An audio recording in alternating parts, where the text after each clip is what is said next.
प्रधानमंत्री ने वर्चुअली अखिल भारतीय पीठासीन अधिकारियों के सम्मेलन को किया संबोधित। मुख्यमंत्री जयराम ठाकुर ने प्रधानमंत्री से धर्मशाला में राष्ट्रीय अकादमी की स्थापना का किया आग्रह। निर्माणाधीन किरतपुर मनाली फोरलेन बना मौत का हाईवे। मंडी के नौलखा में डिवाइडर से टकराई कार। हादसे में एक युवक की मौके पर मौत, दूसरा गंभीर रूप से घायल। पुलिस ने मामला दर्ज कर जांच की शुरू।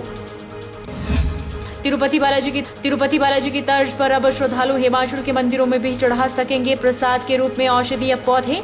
चंडीगढ़ से म्यूजियम एवं आर्ट और वृक्ष प्रसादम फाउंडेशन की टीम पहुंची माता ने। और पौंग झील प्रवासी पक्षियों के आगमन से हुई गुलजार। अक्टूबर से अभी तक करीब 24,000 प्रवासी पक्षी पहुंचे पौंग। प्रवासी पक्षियों की आमद के साथ ही पर्यटकों का आगमन भी हुआ शुरू। नमस्कार, आप देख रहे हैं आज 24x7। मैं हूं जनेशा। प्रधानमंत्री नरेंद्र मोदी ने शिमला में प्रदेश विधानसभा के सदन में आयोजित 82वें अखिल भारतीय पीठासीन अधिकारियों के सम्मेलन के उद्घाटन समारोह को वीडियो कॉन्फ्रेंसिंग के माध्यम से संबोधित किया।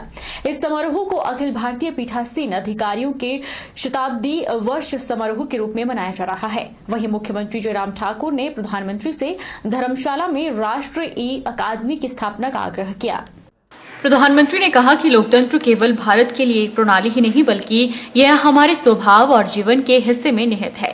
हमें देश को नई ऊंचाइयों पर ले जाना है और आने वाले वर्षों में असाधारण लक्ष्य हासिल करने हैं। ये संकल्प सबके प्रयासों से पूरे होंगे। भारत की लोकतंत्र और संघीय व्यवस्था में जब हम सबका प्रयास की बात करते हैं तो सभी राज्यों की भूमिका इसके लिए बड़ा आधार है। सबका प्रयास के महत्व को उल्लेखित करते हुए प्रधानमंत्री ने कहा कि चाहे पूर्वोत्तर की दशकों पुरानी समस्याओं का समाधान हो या दशकों से अटकी विकास की सभी बड़ी परियोजनाओं को पूरा करने की बात हो, देश में पिछले वर्षों में ऐसे बहुत से कार्य हुए हैं जिनमें सभी के प्रयास शामिल हैं।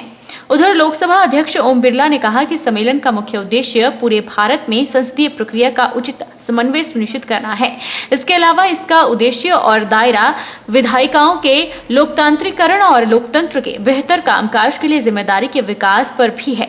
उन्होंने कहा कि संसद और राज्य विधानमंडल जनता की शिकायतों को दूर करने और कार्यपालकों की जिम्मेदारी सुनिश्चित करने के लिए पहला मंच है। सदन में उठाई जाने वाली समस्याओं और स्थितियों का प्रभावी तरीके से निवारण किया जाना चाहिए। शिमला हमारे देश के अंदर कई ऐतिहासिक क्षणों का साक्षी रहा है और आज हम इस शताब्दी समारोह के माध्यम से इस दिन को अविस्मरणीय बनाने जा रहे हैं। विधायी निकायों को अधिक समर्थ और अधिक सक्षम बनाया जाए। हमारा ध्यान इस बात पर भी है कि विधानमंडलों में होने वाली चर्चा अधिक अनुशासित हो, सारगर्भित हो, गरिमा में हो और संसदीय विशेषाधिकारों में स्पष्टता लाए। बदलते परिप्रेक्ष्य में संसदीय समिति के कार्यक्रम को भी अधिक प्रभावी बनाया जाना और सूचना प्रौद्योगिकी का अधिक उपयोग हो ताकि जनप्रतिनिधि अपने संसदीय दायित्वों का सम्यक निर्वहन कर सके। आज के इस ऐतिहासिक अवसर पर मुझे यह कहते हुए गर्व हो रहा है कि संसद, विधानसभा और विधान परिषद हमारे देश की प्रजातांत्रिक व्यवस्था के केंद्र बिंदु हैं। इन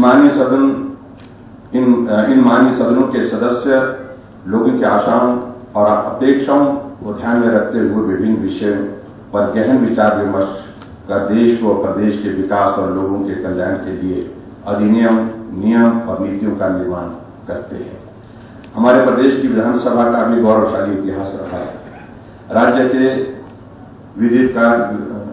विधिकारी निकाय के तौर पर विधानसभा जनता के हृदय में महत्वपूर्ण स्थान रखती है। हिमाचल प्रदेश का यह सदन अपनी उच्च परंपराओं के निर्वहन और सकारात्मक विचार विमर्श के लिए जाना जाता है। जिला एवं ब्लॉक कांग्रेस कमेटी चंबा की ओर से जन जागरण अभियान के तहत बढ़ती महंगाई और बेरोजगारी, भ्रष्टाचार के विरोध में केंद्र और प्रदेश सरकार के खिलाफ पदयात्रा का आयोजन कर हल्ला बोला। इस दौरान कांग्रेसी कार्यकर्ताओं ने केंद्र और प्रदेश सरकार के खिलाफ जमकर नारेबाजी भी की। इस धरना प्रदर्शन की अगुवाई जिला कमेटी के प्रधान नीरज नैयर ने की। जिला एवं ब्लॉक कांग्रेस कमेटी चंबा की ओर से जन जागरण अभियान के तहत उपायुक्त कार्यालय परिसर के बाहर से सरकार विरोधी नारों के बीच आरंभ हुई पदयात्रा पुराने बस अड्डे से होकर हरदासपुरा चौक जाकर खत्म हुई।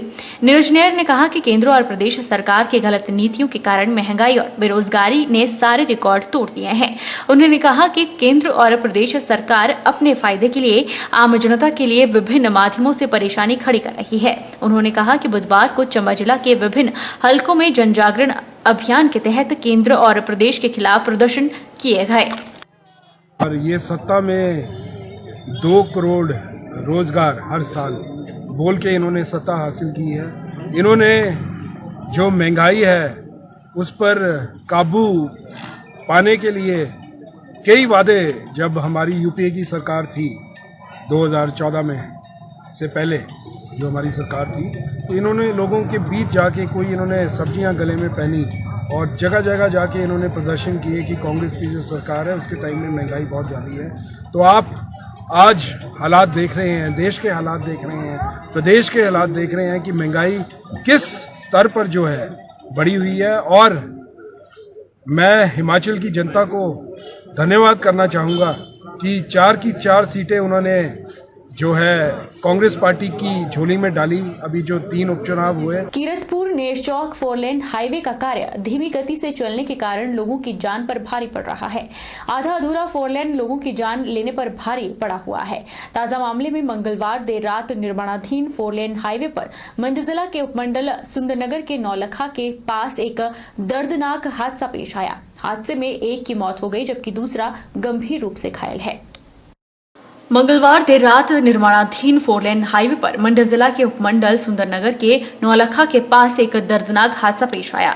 इसमें एक कार सीधा सड़क के साथ लगते डिवाइडर से टकरा गई। इस कारण कार में बैठे एक 31 वर्षीय युवक की दर्दनाक मौत हो गई और दूसरा युवक गंभीर रूप से घायल हो गया।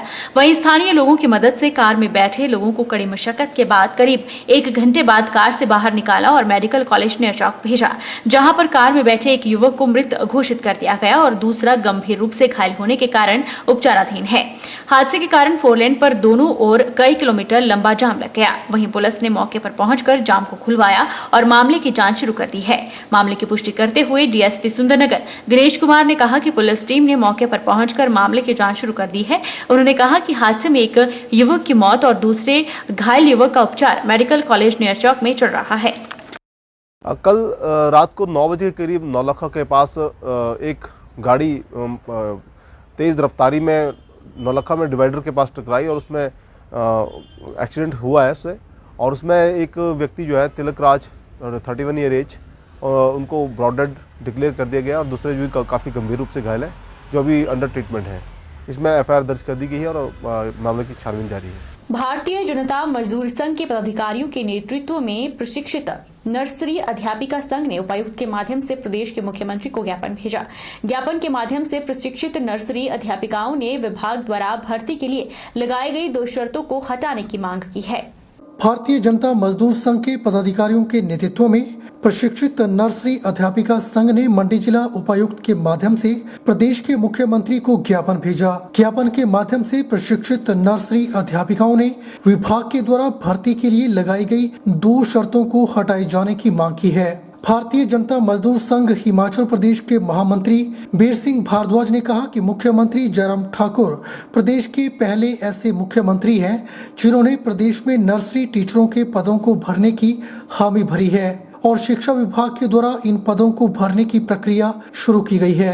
वीर सिंह भारद्वाज ने कहा कि ज्ञापन के माध्यम से मांग की गई है कि शिक्षा विभाग के द्वारा इन पदों को भरने के लिए 2 वर्ष का जो डिप्लोमा मांगा गया है उसे 1 वर्ष का किया जाए और आयु सीमा की शर्त को हटाया जाए ताकि ज्यादा से ज्यादा महिलाओं को रोजगार का मौका मिल सके।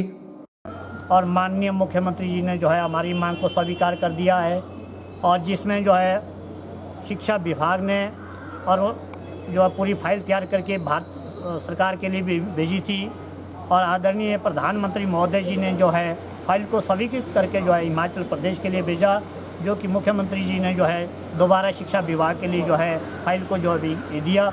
शिक्षा विभाग ने जो 2 कंडीशनें जो दी कि नंबर 1 जो 2 साल का डिप्लोमा होना चाहिए, नंबर 2 जो है 35 साल की जो उसमें जो है आयु की शर्त लगाई उन्होंने मेरा आप लोगों के माध्यम से शिक्षा विभाग के उच्च अधिकारियों से निवेदन है, माननीय मुख्यमंत्री जी से भी निवेदन है कि इन दोनों कंडीशनों को हटाया जाए। नंबर 1 कि 35 वर्ष की जो आयु है सभी नौकरियों में जो 18 to 45 तो होती है, तो इसमें जो 35 साल करने की आवश्यकता क्या थी ऐसी। नंबर 2 जो 2 साल का जो डिप्लोमा है उसको जो है 1 साल करने की कृपा करें, क्योंकि अधिकतर महिलाओं ने जो है 1 साल का डिप्लोमा किया हुआ है।